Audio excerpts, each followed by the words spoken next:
My name is Robert Hale, I'm 50 years old, and the most humiliating moment of my life didn't happen in a hospital, a courtroom, or at the end of my marriage. It happened at a restaurant packed with people half my age, dressed in glittering outfits I couldn't pronounce, celebrating a daughter I would have died for. It happened on Ava's 30th birthday. The place she chose was the kind of trendy rooftop venue where a cocktail cost more than my weekly groceries. The lights were low, the music soft, the skyline glittering behind glass walls. Everyone was laughing, drinking, posing for photos. Everyone except me. I stood near the back, by a column, wearing my best suit, a suit that fit me fine 10 years ago but felt tighter now, like it sensed I didn't belong. Then the servers rolled out a massive cake, white, gold, perfect, and the crowd clapped as my daughter walked up to the mic. Her smile was wide, dazzling, designed for an audience. She looked beautiful. She always had, but the second her eyes found mine, something changed. "Thank you all for coming," she said, her voice smooth and confident. 30 is a big milestone, and I couldn't be more grateful for the people who helped me become who I am. People raised their glasses, a few cheered. Then she took a breath, a strange, shaky one, and said, "And before we keep celebrating, I'd like to say something honest about my dad." My stomach tightened. A few people looked at me, a couple whispered. Ava laughed softly into the mic, but it wasn't a warm laugh. It was sharp.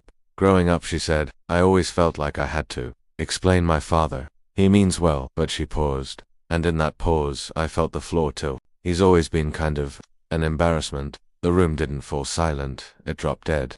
Glasses paused mid-air, conversations stopped. Even the background music seemed to fade. Every face turned to her, then slowly turned to me. I didn't move. Not because I didn't want to, but because I couldn't. Ava shrugged, like it was a harmless joke. "It's okay, Dad. You don't have to say anything. You never do." She kept talking after that, thanking friends, colleagues, her mother, my ex-wife, and even her mother's boyfriend. Everyone except me. "Before I tell you what happened next, let me ask you, where are you watching from? And when you hear the truth behind this moment, ask yourself, if your own child publicly humiliated you, would you stay silent, or would you walk away?" Make sure you subscribe, because the reason she said what she said didn't just hurt me, it froze the entire room when the truth came out. I stood there, hands clasped behind my back, forcing myself to breathe evenly while Ava finished her speech. She looked confident, glowing, powerful, but her eyes weren't proud, they were scared. When she stepped off the stage, people swarmed her with compliments. Only a few dared to glance my way, pitying, awkward, sorry they were their glances. My ex-wife, Laura, approached me next. She had a champagne flute in her hand, her diamond earrings catching the light like little knives. "Don't take it personally," she said. "You know how dramatic Ava can be." Dramatic? That wasn't drama. That was a message. And I had no idea who it was really meant for. "I didn't think she felt that way," I said quietly. Laura sipped her drink, eyes scanning the room rather than me. "She's grown up. She wants space to be who she is." I didn't know who she saw me as, I said. "Not anymore." Laura finally met my eyes, and I saw something I didn't expect, relief. Like this moment confirmed something she'd been telling Ava for a long time. That thought burned. I walked outside onto the balcony, needing air. The night breeze was cold, biting. The city hummed below, car horns, sirens, laughter, a world moving on like nothing had shifted for me. I leaned on the railing and tried to steady myself. 30 years ago, I held Ava in my arms for the first time. She had tiny fingers, a soft cry, and a future I swore I'd protect with everything I had. Now she was 30 again, and I didn't recognize the woman holding the mic, but I knew one thing. This wasn't really about embarrassment. This wasn't about a joke in poor taste. This was about something else. Ava didn't speak like someone who wanted to hurt me. She spoke like someone who was told to. Someone who had been convinced, slowly, quietly, that loving me was a weakness. Someone who was carrying a secret heavy enough to crack open a celebration. And in that moment, standing alone under the city lights, one chilling thought tightened in my chest. Who had been whispering in my daughter's ear, and why? I didn't go back inside right away. I stood on that balcony long enough for the cold to numb my fingers and my thoughts to sharpen. People drifted past me, trying not to stare. A few gave me sympathetic nods, the kind people give when they know they witnessed something they shouldn't have. But I wasn't thinking about them, I was thinking about my daughter. Ava had never spoken to me like that before, not once in 30 years. She'd been distant, sure, especially since the divorce, but never cruel, never public, never calculated. Something was off, terribly off. and the more I replayed her voice in my head, the more I heard it, the strain beneath the confidence, the crack under the polish. She wasn't speaking freely. She was speaking from fear. I turned when I heard the door slide open. It was Ava's fiancé, Ethan Wells, well-dressed, sharp jawline, cold smile. He approached me with a drink in his hand like we were old friends catching up instead of two men who could barely tolerate each other.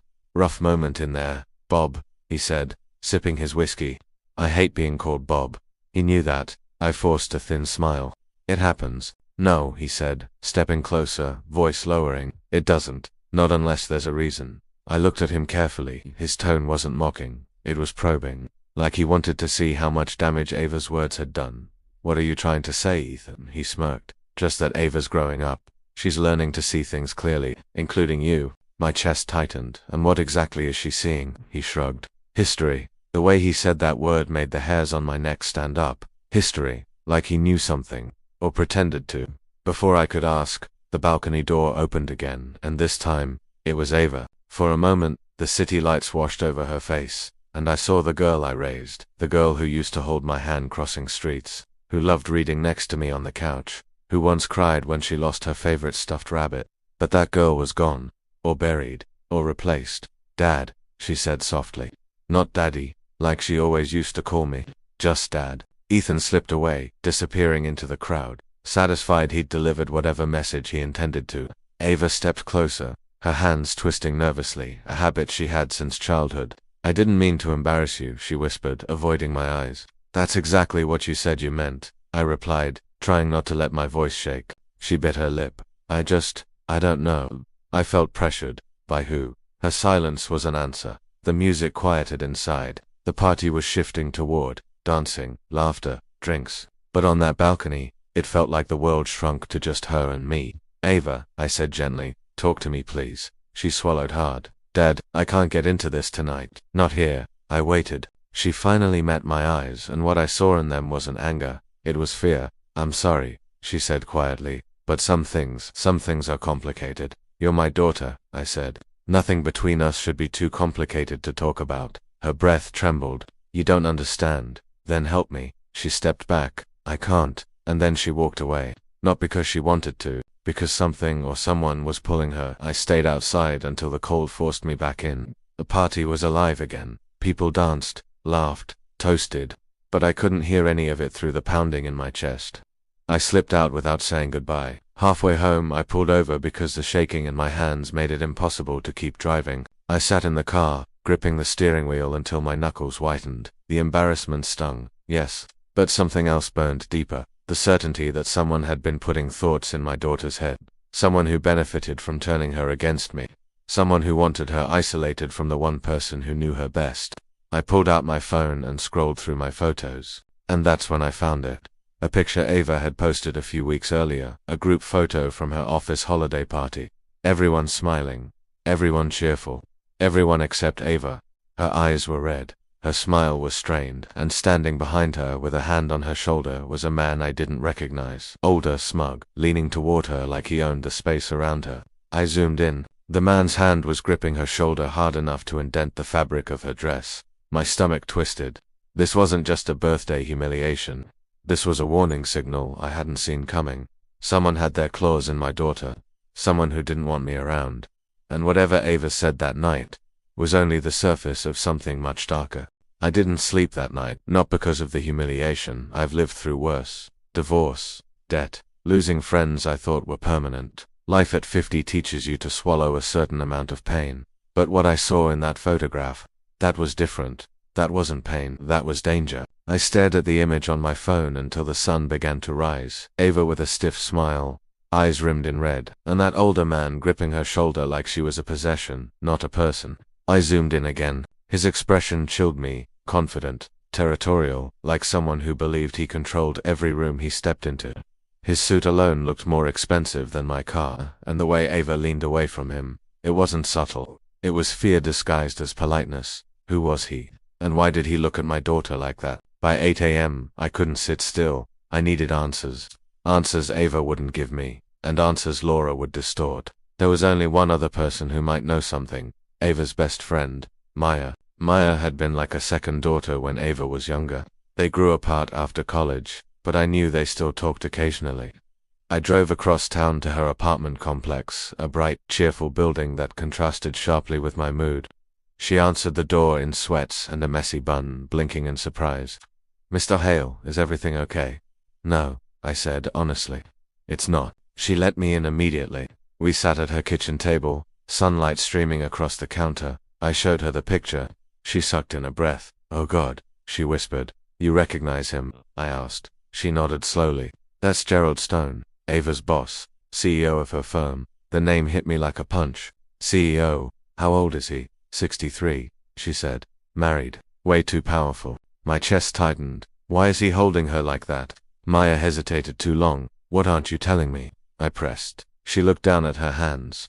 "Ava didn't want you to worry." "About what?" Maya swallowed. "Mr. Stone. He's the kind of man who thinks he's owed respect, especially from young women who work under him." A cold dread crept up my spine.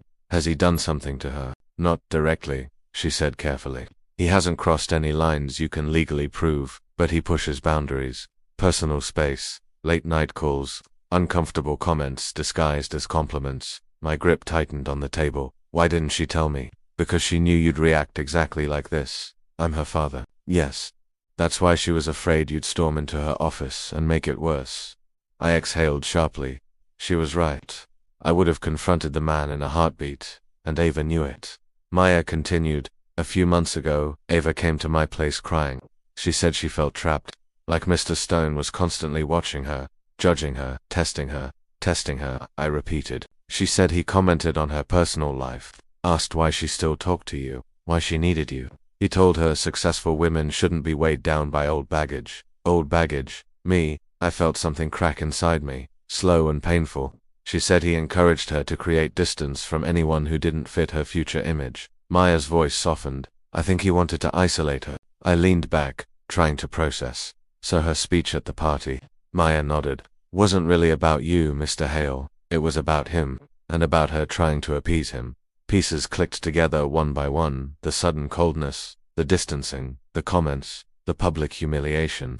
My daughter was trying to prove something to a man who didn't deserve her respect, a man abusing his power, a man shaping her identity with psychological pressure, a man she feared. "Does Ethan know?" I asked. Maya's face darkened.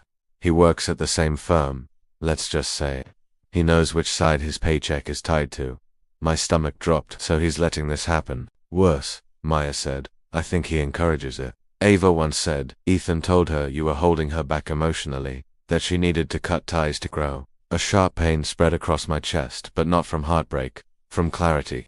This wasn't just about a birthday speech. This was about control. Ava was trapped between a manipulative fiancé and a predatory boss, and she thought pushing me away would protect her career and maybe her future. But it had come at a cost. I stood suddenly.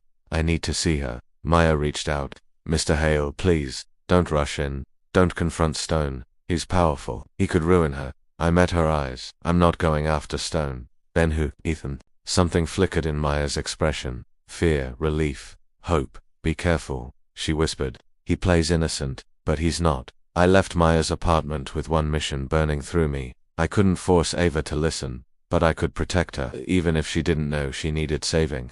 Even if she hated me for it, because the moment she called me an embarrassment wasn't just a wound, it was a message, a cry, a warning, and I intended to find out exactly who made her say it, and why.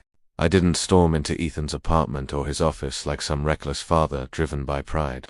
I'm 50, not 15, and if there's one thing age teaches you, it's that the most dangerous battles aren't fought with fists, they're fought with information. Still, by the time I reached Ava's condo building, my heart pounded with a mix of dread and adrenaline. The doorman recognized me and let me up. I didn't text ahead. I didn't warn her. I knew if I did, Ethan would intercept the message, and I needed to speak to my daughter without him controlling the narrative. When the elevator opened on Ava's floor, I heard voices, hers and Ethan's, drifting down the hall. She sounded tense, he sounded calm. Too calm. Too calm. I knocked silence. Then the lock turned, and there he stood, Ethan. His grin was polite enough to qualify as human, but his eyes were shark cold. "Bob," he said. "Can't say I expected you." "It's Robert," I corrected.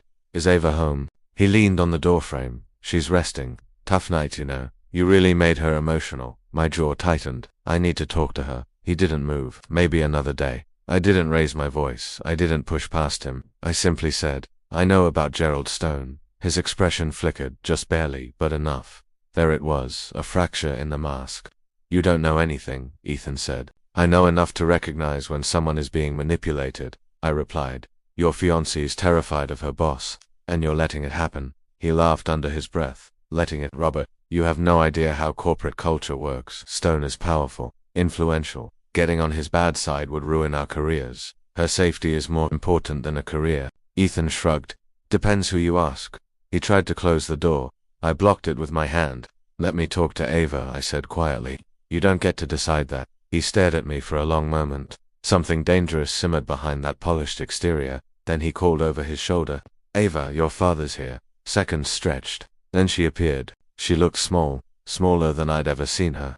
Hair tied back, eyes tired, posture slumped, like someone drained the life out of her overnight. Dad, she said softly. For a moment her face softened the way it used to when I picked her up from school and she'd run into my arms. But then she glanced at Ethan and something shuddered inside her. What are you doing here? She asked, her voice shaking. I needed to see you, I said gently. We need to talk. There's nothing to talk about, she whispered. Last night just got out of control. It wasn't just last night, I replied. You've been different for months. She opened her mouth, but Ethan stepped in. She's under a lot of pressure, Robert. Work is intense. You showing up unannounced doesn't help. I kept my eyes on Ava. Is that true, or is he speaking for you? She flinched. Ethan reached for her hand. Ava, you don't have to justify yourself. And that was when I saw it. The way she recoiled subtly, but enough. The tiniest step back. The faint tremble in her fingers. The flicker of dread when he touched her. She was scared of him, and he knew she was scared. I won't stay long, I said softly. Just give me 5 minutes. Alone, Ethan answered before she could. Absolutely not. I looked at him. I wasn't asking you. Ava, he said sharply. Tell him no. She froze. Not because she wanted to, because she was choosing between fear and guilt. I shifted my tone, lowering it to something steady, fatherly, familiar. Ava, sweetheart, I'm not here to fight you. I'm here because I love you and because I think someone has been putting ideas in your head that aren't your own. Her eyes glistened. A tear slipped out before she wiped it away quickly, hoping Ethan wouldn't see. He did. His jaw tightened. Ava, he repeated. Tell him to leave. Her voice cracked. Dad, please don't make this harder. The guilt in her voice wasn't from me. It was from him, and from Stone, and from a system designed to silence her. I took a slow breath. Okay, I said. I'll go. For now. But listen to me carefully. Ava raised her eyes, hopeful and terrified all at once. I am not your embarrassment, I said. I never have been. And when you're ready to tell me what's going on, I'll be here, waiting, because I'm your father, and nothing you say, or are forced to say, will ever change that. Ava's lip trembled. Ethan stepped forward, closing the door between us. But right before it shut completely, I heard her whisper, barely audible. Dad, don't go far. That was all I needed, because that wasn't defeat. It was a signal. My daughter wasn't pushing me away, she was trapped, and she had just asked for help in the only way she safely could. I didn't sleep after Ava whispered those 4 words. Don't go far. It wasn't a request, it was a plea, a coded message from a daughter who wasn't allowed to speak freely in her own home. I spent the night sitting in my car outside her building, watching the lights in her condo turn on and off. Sometimes I saw her silhouette pass by the window, other times Ethan's once. I saw the shadow of their argument, silhouettes moving fast, one person gesturing, the other shrinking. She wasn't safe. Not with him, not under Stone's influence, and not while she believed she had to choose between survival and silence. Sometime around dawn, my phone buzzed. A message from Ava, just one sentence. Dad, meet me at Mom's cafe at 9, come alone. My heart hammered. I drove across town to Laura's cafe, a small, cozy place she'd opened after the divorce. Usually, it smelled like fresh pastries and roasted coffee. Today, it smelled like fear. Ava sat at a corner table, hood up, sunglasses on even indoors. When she saw me, she removed them, and my chest tightened. Her eyes were red, her lip was cracked, and her hand shook as she held her coffee. I sat quietly across from her, no pushing, no lecturing, just waiting. It took her a full minute before she whispered, Dad, I'm sorry. My heart clenched. You don't need to apologize. Yes, I do, she said, her voice trembling. Last night, the things I said, that wasn't me. I didn't want to do it. Ethan said. She stopped, looked around. lowered her voice. He said Stone was watching. That Stone wanted to know I could manage the emotional people in my life. Emotional meaning me. I felt heat rise in my chest. Ava, listen to me. What your boss is doing is— I know, she whispered urgently. I know it's wrong. I know he's manipulating me. He's been doing it for months, Dad. It started with compliments, then opportunities, then late night talks about my image and future. And Ethan kept telling me Stone was trying to help me become successful. My jaw locked. Ethan encouraged this. Ava nodded, tears slipping down her cheeks. He told me you made me look weak, that you were holding me back, that my career would stall if I didn't distance myself. And you believed him. I didn't at first, she sobbed, but work got harder. Stone started criticizing me more. Ethan said it was because I wasn't taking Stone's advice, and I thought maybe I needed to change. Maybe you really were an embarrassment. I finished softly. She covered her face. I'm so sorry. I didn't mean it. I never meant it. I didn't want to say any of it, but they cornered me before the party. Stone told Ethan he wanted to see a display of assertiveness. Ethan told me to use the speech to prove my loyalty to the firm. A cold chill ran through me. They weaponized her birthday. They weaponized me. I reached across the table and took her shaking hands into mine. Ava, look at me. She lifted her eyes, and for the first time in months, I saw my daughter again, not the mask Stone and Ethan had carved onto her. You're not weak, I said. You're not unprofessional. You're not alone. You are being controlled. And that ends now. She sobbed harder. Dad, I don't know how to get out. You don't have to. I said, I'll help you. Stone will destroy me, she whispered. He destroys anyone who crosses him. I shook my head. Not if he's exposed. She blinked. Exposed. I reached into my jacket and pulled out the photo Maya sent me, proof of Stone's inappropriate closeness. Proof of Ethan's complicity. Proof of the pattern. Ava gasped. Where did you get this? Maya, I said. She told me everything. Ava's shoulders collapsed with relief and grief all at once. Dad, I'm scared. I know, I said gently, but fear doesn't have to control you. Not anymore. We spent the next hour talking, carefully, quietly, strategically. We planned what to do, who to call, how to protect her. There were resources, lawyers, hotlines, HR channels with protections Stone couldn't bypass. She wasn't trapped. She'd just been made to believe she was. As we talked, I saw her posture shift, her breathing steady, her voice strengthen. She was coming back to herself. And then she did something she hadn't done since she was a child. She hugged me, tightly, desperately, like she was afraid I'd disappear. Dad, she whispered into my shoulder, I never stopped needing you. I just didn't know how to reach you. You reached me, I said softly. Last night, when you whispered not to go far, she pulled back, wiping her tears. I meant that, I know. When we left the cafe, Ava looked different, still scared, but standing taller, braver. She wasn't alone anymore. As we stepped outside, her phone buzzed. A message from Ethan. Where are you? Stone is asking questions. Ava stared at the screen for a long moment. Then, with a steady breath, she deleted the message, and for the first time in months, she smiled. Not for Stone, not for Ethan, not for the world, for herself and for me. Because the embarrassment wasn't me. It was the men who tried to break her, and now they had no idea what was coming.